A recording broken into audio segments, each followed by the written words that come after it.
Esto y Les Fartures, con David Castañón.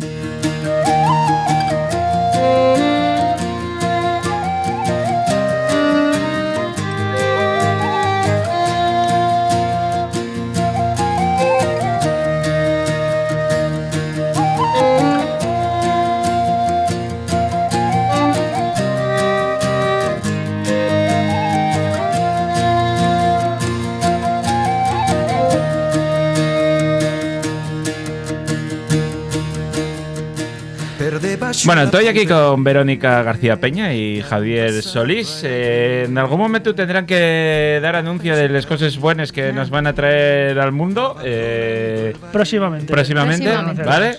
Pero mientras tanto, ya sabéis que tienen una sección muy guapa que se llama La Casa Gris, donde asunten literatura y gastronomía. Y presta porque normalmente vienen con libros que no son nada mainstream, o lo fueron en su momento, pero ahora ya no lo son. Y vienen con una literatura siempre completamente distinta a lo que vais a topar en las grandes librerías. ¿Qué tal estáis? Muy bien. Hola, Muy bien. Muy bueno. Estoy de acuerdo, sí. No es lo que van a encontrar en las grandes librerías, desde luego, sobre todo lo de hoy. Sí, sobre todo de hoy que, bueno, tenemos una anécdota que a ver. Podemos... No, pero no digas que es una anécdota, tú cuéntalo y ya está. Que la gente luego piense lo que quiera. Bueno, que tenemos una novela que yo pensaba que iba a ser de una extensión más inferior a la que al final es. Sí. Porque mi compañera de sección... bueno, me aseguró que no había ningún tipo de problema y en 4 o 5 días la novela estaba ventilada. Sí, pero... ¿Qué pasó? Que Javi Solís fue a su biblioteca de barrio y intentó ir a por un ejemplar. Se lo pedí a la señora bibliotecaria y dije, vamos a ver, pero no hay ediciones menos gruesas que esta que me vas a dar. A ver las haylas, lo que pasa es que tú no las encontraste. No, tenemos esta porque es una novela y luego hay otras versiones que son de público infantil y juvenil. Y claro, yo cuando la empecé a leer, pues dije, bueno, será que Verónica se equivocó y entonces estamos leyendo la versión adulta, evidentemente la versión extendida, ¿no? Como se Como el diría. Señor de los Anillos. Pero no, luego ya resulta que su versión es la menos gruesa. La mía es la junior. Y entonces, ¿qué pasó? Que Javi Solís pues tuvo que meterse un atracón de 470 páginas en 5 o 6 días. Claro, yo me leí 160. Claro, yo ese libro tengo en casa. ¿Ves? De cuando guaje. Claro, es que yo lo que hice fue... De un libro fino. A ver, pero son versiones como habíamos leído adaptadas para el público juvenil. Y era muy gorda la de Llaneire. Pues yo mirando en casa dije, a ver, de las que tengo así, que sean más sencillas y me parezca a mí accesibles y eso. Y dije, pues La caballa del tío Tom, a mí me parece, le eché un vistazo y dije, ay, sí, yo esta me la leí mucho de pequeña. Muchas veces tiene dibujos y todo. Y dije, esta. 100 años, ¿eh? Sí, la mía sí, es del 80 y algo. Está que se cae, la pobre. Está del 85. O sea que... Es por eso que está bien que leísteis 2 novelas... No, es la misma, pero la mía es la versión, digamos, la novela... A ver, que conste que yo reconozco que cuando original, la estaba leyendo, a mí me parecía... que es una adaptación juvenil. Que el lenguaje quizá era muy sencillo. Yo dije, bueno, yo no sé por qué la gente no lee esto más a menudo, porque a ver, esto tiene un lenguaje súper... A ver, para ser una novela de 1800 está muy bien. Y luego, ¿qué pila de diálogos tiene esta novela para ser de 1800, no? Mira, yo seguí leyendo y decía, eso sí, me falta un poquito más de como de pozo, ¿no? En los personajes. Las cosas suceden un poco así como a veces atropelladas, pero dije, bueno, pero oye, pues será así, ¿no? Pues va a ser interesante ver la visión que tenéis los dos de la misma novela. Yo comencé a leerla y poco a poco decía, esta mujer se habrá equivocado. Bueno, luego hay que Verónica, una cosa, yo creo que después de esto, aunque fue sin querer, para la próxima va a tener que escoger a Javi, ¿no? Bueno, depende. A ver, depende. No, además esto fue una lección 100% de Verónica, ¿eh? Sí, Hay que leer La cabaña del tío Tom. No, Javi, es una novela que ya verás, porque es muy fácil de su lectura. Ahora no me río tanto, pero el otro día cuando me lo contó, yo es que claro, se me caían los lagrimones. Pero me reí mucho, porque claro, yo decía, ¿cómo que 400 páginas? ¿De dónde has sacado 400 páginas tú? Y letra minúscula. Claro, sí, bueno, lo de la letra tampoco, que me mande una foto y la letra tampoco es tan pequeña. Letra pequeña, sí tiene alguna ilustración, porque el libro original también tiene ilustraciones. Este también las tiene. Pero es una señora novela. Estas, así, ¿no? ¿Cómo estás? Sí, mítiques. Sí. Bueno, yo creo que hay una novela que en la versión juvenil arrasó. Leímos todos. Sí. Y tiene luego muchas adaptaciones cinematográficas. Y de teatro y eso, y tal. De Harriet iba a decir el nombre de la, Sí, de la bueno, sí. autora. Moyer. Harriet Sí. Beecher Stowe. Sí. Ajá. Sí, es que, a ver, la gente autora de ve La cabaña del tío Tom. Beecher o H. Beecher Stowe, Sí. o como se diga, y claro, H, pues es una señora. Y firmó como Mujer en su momento. Sí, que por cierto, Verónica, sus coetáneas, sus contemporáneas en Europa solían firmar con un seudónimo porque no Sí. podían firmar como una mujer. Y sin embargo, Harriet Beecher Stowe firmaba con su nombre y su apellido de su familia, y luego Stowe es el apellido del marido. Sí. Es decir, no quitó su apellido, digamos, familiar, sino que lo mantuvo y pudo firmar y pudo... Bueno, pero es que escribir ella con era ese una señora un poco echada para adelante, a pesar nombre. de... Era porque como era de familia... Eran de familia calvinistas, súper Ajá. puritanos y súper religiosos. Y yo creo que esta señora dijo, yo para adelante con todas mis cosas, mis ideas, era súper Y era abolicionista. caucásica. Blanca. Sí. Sí, pero era eso, era abolicionista, era pertenecía a lo que se llamaba el ferrocarril de los esclavos. Ajá. Y ayudaba a la gente a escapar a Canadá. Y bueno, o sea, y esta novela supuso un cisma allí en No, USA, claro, cuando claro. se publicó, que se publicó en 1852, primero por entregas, en una revista, eran 40 entregas. Correcto. Y luego ya se juntó y se hizo una novela. Y existía la esclavitud aquella todavía. Claro, en el sur. Vale. Es que en el norte tenían otra visión distinta y en el sur eran súper proesclavistas ahí a tope. Y entonces esta mujer, pues claro, cuando sacó su novela, la cabaña del tío Tom, que es una novela en la que nos cuenta las aventuras y desventuras del pobre Tom a lo largo desde que es un esclavo que es vendido por cuestiones económicas en una casa que más o menos lo trataban bien, bueno, que le querían, y es vendido por cuestiones económicas, y de ahí va pasando por diferentes circunstancias, por casas buenas y por casas muy malas, sobre todo la última, que es la que rompe el corazoncito del lector, que es donde se ve realmente el esclavismo más salvaje y más bestia, e incluso la especie de, como si sufrieran un síndrome de Estocolmo los propios esclavos, ¿no? O sea, como el propio esclavo al final, incluso con los suyos, se comporta un poco como si fuera el amo. El amo, tú puedes ser el amo de otro y así Ya, sucesivamente. ya.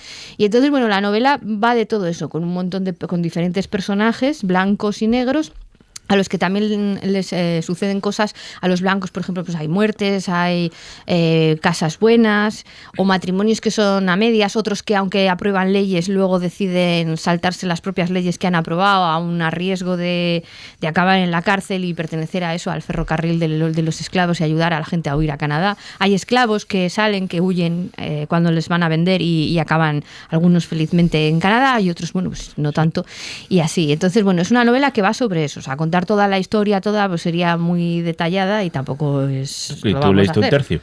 Que no, que yo, a ver, pero que... Una versión reducida. Pero yo no tengo idea de que estudiar y otra. O sea, que, a ver, yo iba llenando huecos, de todas formas, que tampoco la esencia es esa. Fue una novela que resultó esencial para explicar el proceso en los cambios que culminaron con la abolición de la esclavitud. Y lo que iba a decir, que en el sur estaba prohibida. Cuando salió, la prohibieron por completo.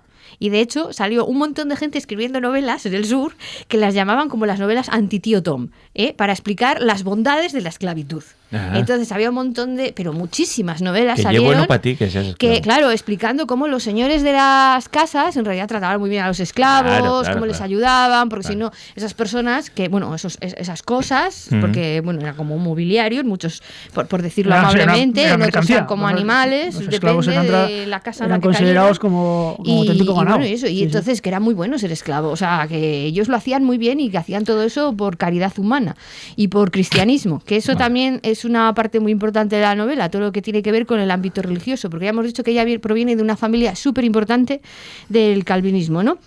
Y su padre era un famoso ministro calvinista, Lyman Beecher. Y su hermano se hizo famoso por lo que llamaron las Biblias Beecher, que cuando hubo la guerra contra los esclavistas y tal, él pasaba fusiles dentro de cajas que ponía fuera Biblias, y entonces las llamaron las Biblias Beecher para Anda, ayudar a los... no sabía a los- yo ese dato. Sí. Y entonces, bueno, pues ella es muy religiosa, súper religiosa. De hecho, luego también se casó con un cura, Sí. vamos.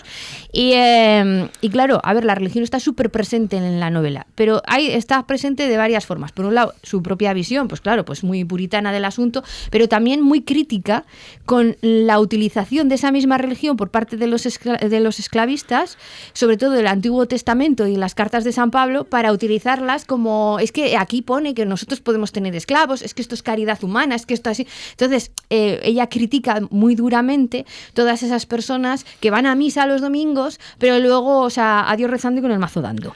Y lo hace a través de algunas de las personajes que aparecen en la novela y luego, pues no, se ve a través de las propias peroratas, porque hay verdaderas peroratas religiosas que se lanzan en el continuamente hay pasajes. No se evoluciona mucho en 2 siglos, ¿eh? No, en muchas cosas no. A ver, pero además que Harriet Beecher Stowe lo que pretendía era llegar a la conciencia de la gente del sur que tenían esclavos como costumbre y bueno, que era algo natural para ellos. Lo que ocurre es que esta mujer era abolicionista, pero no era abolicionista radical. Es decir, intentaba profundizar sobre el tema, pero siempre desde la visión moral y religiosa. Ella no pretendía una sublevación de los esclavos. No, los esclavos... pero tampoco hacía, ¿por qué no? O sea, quienes tenían que romper con la esclavitud eran los amos. Es decir, no, ella le gustaba, digamos, que el orden que en ese momento tenía la sociedad norteamericana, pero eliminando la situación de esclavitud. No pretendía ningún tipo de revuelta con esta obra, sino que intentaba, pues eso, sacudir las conciencias de los lectores, sobre todo de la gente del sur.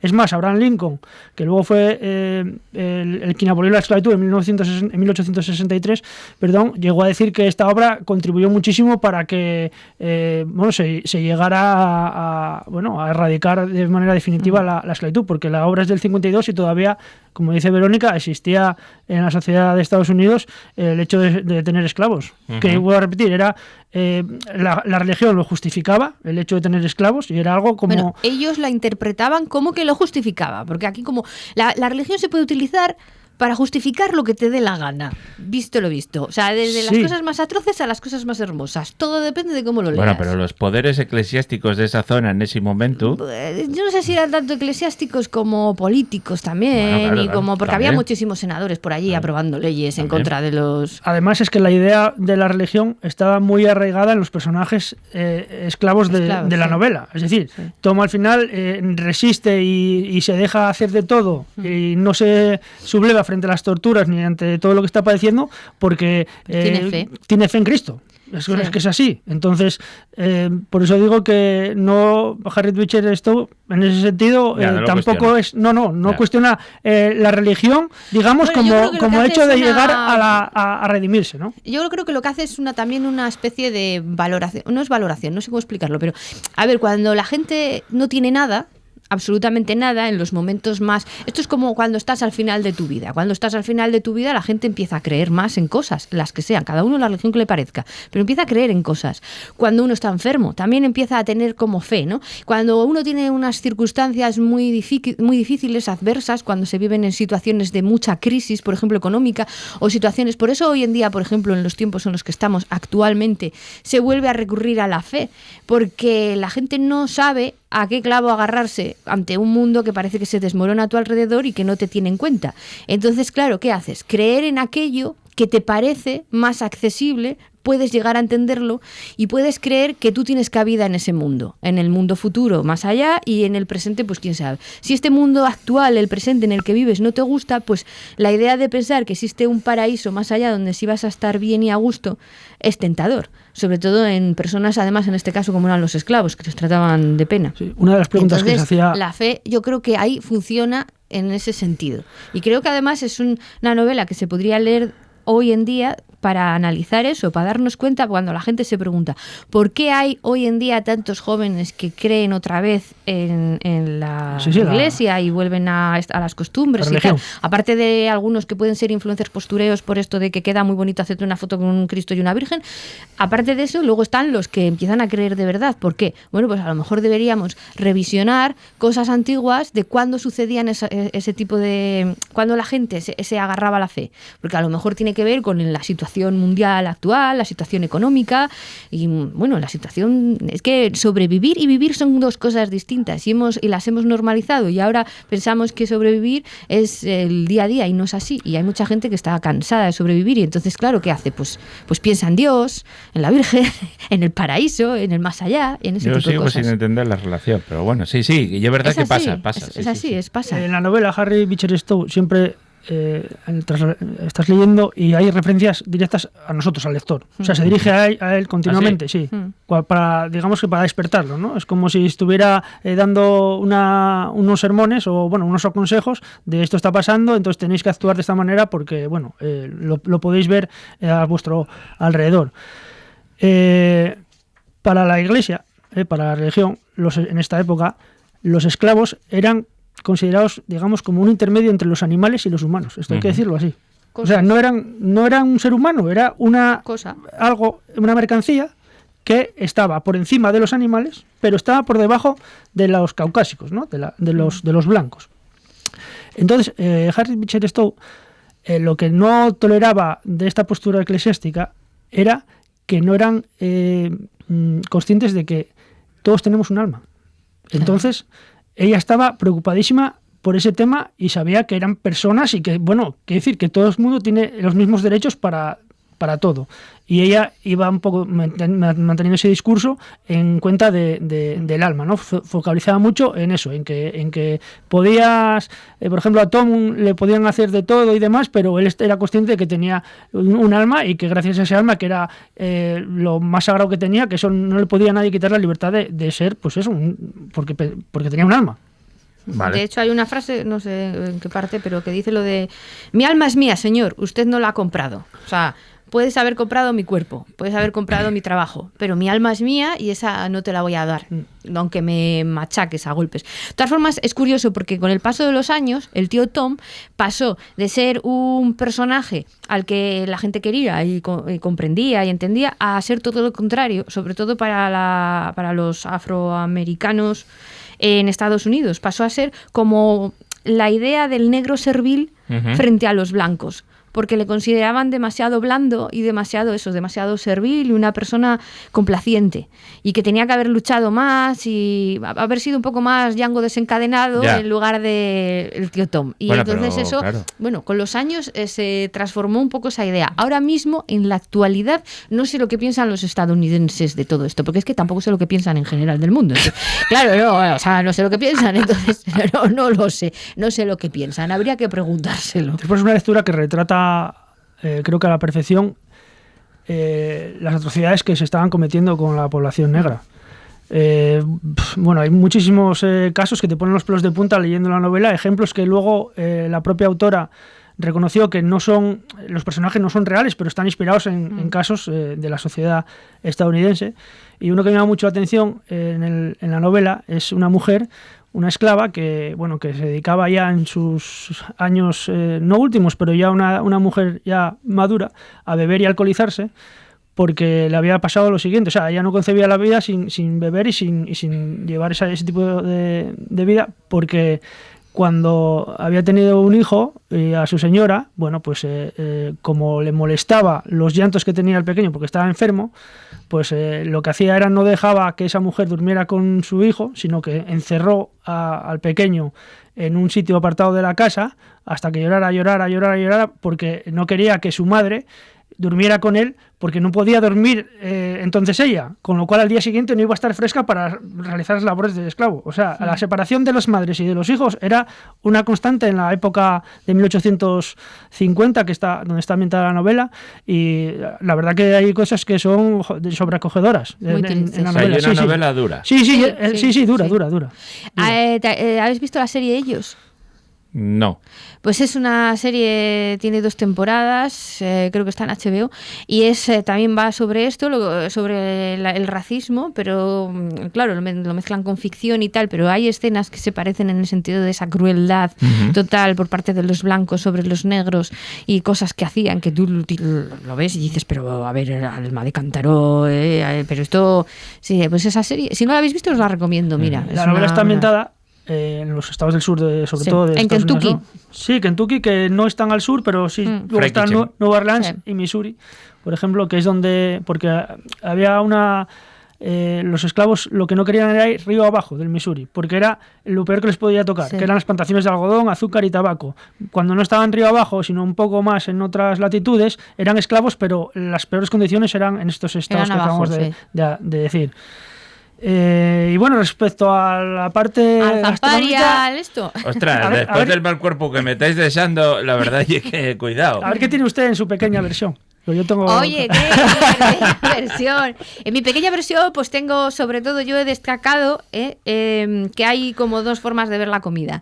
La abundancia a veces de los ricos comiendo sus cosas y sus manjares, que tampoco es que especifiquen exactamente, pero que sí que las hacen los negros, porque claro, son sus trabajadores, como la tía Chloe, que es la mujer de Tom, que es la cocinera Sí.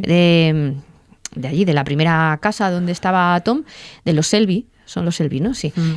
Y bueno, y ahí hacía pasteles y todo eso, esa parte. Y luego está la pobreza de los negros, en el sentido de que comían, bueno, lo que iban, aunque no mal en algunos sitios, pero esto. Y luego, sobre todo, y por encima de todo, lo que más me ha llamado la atención es lo que tiene que ver con el alcohol. Ujú. Con el aguardiente, con los whiskies, la novela va aumentando en consumo de alcohol a medida que vas leyendo, de forma que al final la sensación es totalmente opresiva, porque el último amo que tiene Tom está totalmente alcoholizado, siempre está bebiendo. Y lo que ha contado Javi de la esclava, o sea, el alcohol se utiliza aquí para olvidar, pero también para ser malo, pero malísimo. Esto es una obsesión también de la autora, porque ella pertenecía al régimen de los que no bebían, o sea, a los abstemios. Sí, tenía, o sea, porque en aquella época, en los 50, no sé si estaba la ley seca, creo que sí, ¿no? Claro, puede ser, igual. Sí, andaba, por ahí andaba. No, igual lo era sé, antes. no puedo dar Bueno, esa da igual, el caso información es que ella ahora. pertenecía a los que no había que beber, ¿no? Entonces, en los que no había que beber... No, igual era antes lo de la ley seca, sería antes que los... Es que también Bueno, hubo ley seca después en los años 30, en del los siglo años XX. 30, Entonces sí. no sabemos. Pues a ver, ella pertenecía a esa clase social que prefería que no se bebiera, Ajá. porque el alcohol solo lleva a la perdición. Y entonces decía que, claro, todos los esclavos, por ejemplo, los que les daban mucho alcohol y bebían mucho para soportar su vida, Claro. estaban totalmente adormecidos. Claro. Esto también pasó con los indios. Los indios no conocían el alcohol, y cuando los europeos, bueno, los primeros europeos, luego el resto, cuando llegaron y los conquistaron, entre comillas, lo de conquistar, llegaron arriba y tal, y No, dijeron... entre comillas, no. No, bueno, Sí, es que comillas. arriba fue distinto que abajo. Bueno, llegaron arriba y empezaron a negociar, porque al principio negociaban las tierras con los indios. Decían, bueno, yo quiero este trozo, vale, pues tal. Claro, ¿qué pasa? Que les empezaron a dar ginebras y cosas de esas, y los indios no tenían ni idea. Empezaron a beber aquello, y algunas tribus, ¿eh? Y entonces, claro, dijeron, bueno, ¿esto qué es? Madre mía, el amor hermoso, y acabaron todos borrachos. Entonces, pues sí, quédate con esta tierra, tal, no sé qué, total. Que al final con los que luchaban eran con aquellos que no bebían. Es decir, que no les gustaba aquello o no querían. Y lo cual me parece muy curioso, porque eso es una historia que apenas se habla de ella, sobre cuando se habla de la conquista del oeste, porque esto pasaba sobre todo en América del Norte. Ujú. Entonces, bueno, me parece muy, muy curioso el Interesante, asunto sí, sí. del alcohol. Entonces, esta novela para mí huele a aguardiente. Aguardiente, no sé qué tipo de alcohol, a veces alcohol malo, sobre todo en la parte final. Pero no le saco, no, yo en mi pequeña versión no le he sacado un olor de comida especial. Yo tengo alguna cosa más. A ver. En tu sí. versión extendida. Normalmente los esclavos se alimentaban en la mayoría de ocasiones de tortas de maíz. Bueno, sí, eso Compartidas sí. y demás, era el alimento básico de los esclavos. Me llamó también la atención de que son muy frecuentes las naranjas en la novela. Ajá. Siempre la autora, no sé por qué, pero utiliza esta fruta para decir está comiendo naranja, está pelando naranja, pero tanto esclavos como amos. Igual es una zona de Estados Unidos en donde abundan muchos los cítricos. Bueno, no sé, lo sé. California sí, Mucho. pero en esa zona, en Kentucky... Después, Estás en desierto, ¿eh? Kentucky. Desierto. En Kentucky yo no lo veo. Después aparece una cosa que es la olla podrida. Ah, sí. Sí, la olla podrida que Esa es, también aparece en mi versión mini, que lo sepas.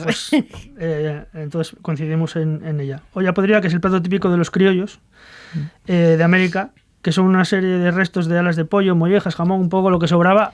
Cocina y creo que es un plato que aprovechamiento. se sigue Sí. consumiendo, que me parece, la olla podrida. Después también aparece una cosa Bueno, que es la... en Murcia, ¿no? En algún sitio de España Sí, se hace así Murcia. tal cual, pero no sé dónde. Luego me dio la Ok. atención en la torta de alcarabea, que es una golosina muy popular de la época, hecha con una pasta dulce de semillas. Mm. Sí. Y finalmente voy a decir una cosa que es muy curiosa, o por lo menos a mí me resultó curiosa. Hay un momento en la novela que la señorita Ofelia, que es uno de los personajes secundarios, llega a la cocina a la que está al cargo, y la cocinera, que es una buena cocinera, es un poco desastre a la hora de organizar las cosas. Entonces se encuentra todo desorganizado, pues donde no tiene que estar los paños están los paños, los delantales, platos que no tienen que estar en un sitio, ahí están. Y yo leyendo recordé que nosotros tenemos, ahora las cocinas son muy modernas, pero cuando éramos unos adolescentes o niños, casi todas las cocinas tenían una mesa que tenía un cajón. Y ese cajón de la cocina era un auténtico desastre, por lo menos en mi casa. O sea, la cocina podía estar impecable, pero era un cajón que podías encontrarte de todo. No sé si a vosotros os pasaba. Yo sigo desde teniendo una ese cuerda cajón, pero no en la mesa. a una pinza, Lo tengo en un lado. a herramientas.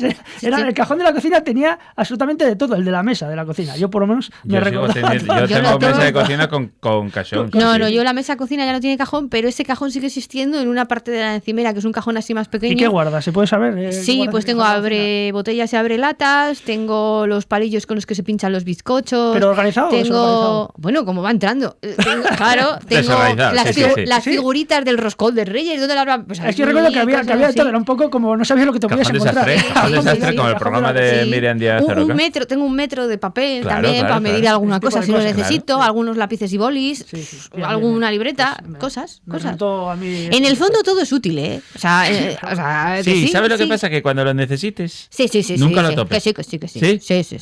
Yo sé dónde están las cosas en mi cocina, vamos, perfectamente. Pero al dedillo. Y nada más. Bueno, muy bien, tanto versión corta como versión extendida de La cabaña del tío Tom. Mira, me gustó este revisionismo de una novela que yo pienso que de nenos todos leímos, porque yo no me la esperaba tan durísima como me la fue la segunda novela el libro después de la Biblia más leído en la época. Ajá. O sea, era la Biblia y este libro. Y se leyó a lo total. Sí. Vendió de marzo a octubre del 52, que fue cuando se publicó, de marzo a octubre, 150.000 ejemplares. Sí. Joder. Y como le dijeron que se lo estaba inventando todo y tal, después dijo, sí, pues os vais a enterar de taza a taza y media. Y sacó un ensayo con las historias reales en las que ella se había basado para hacer el tío Tom, pero además con más añadidas y sin edulcorar absolutamente nada. Y lo llamó La llave para la cabaña del tío Tom. Ajá. Y son la cabaña del tío Tom y esa de la llave son las dos únicas que están traducidas al español, porque esta mujer después escribió muchísimos libros más, casi todos centrados en el abolicionismo y cosas así. Pero no han sido traducidos al español. Allí en Estados Unidos es muy importante, o lo era, porque ahora tampoco, pues eso, que no, como no sé lo que piensan, no tengo ni idea. Pero antes sí, era una mujer que era muy leída. Muchas gracias, un abrazo fuerte. Nada. Adiós.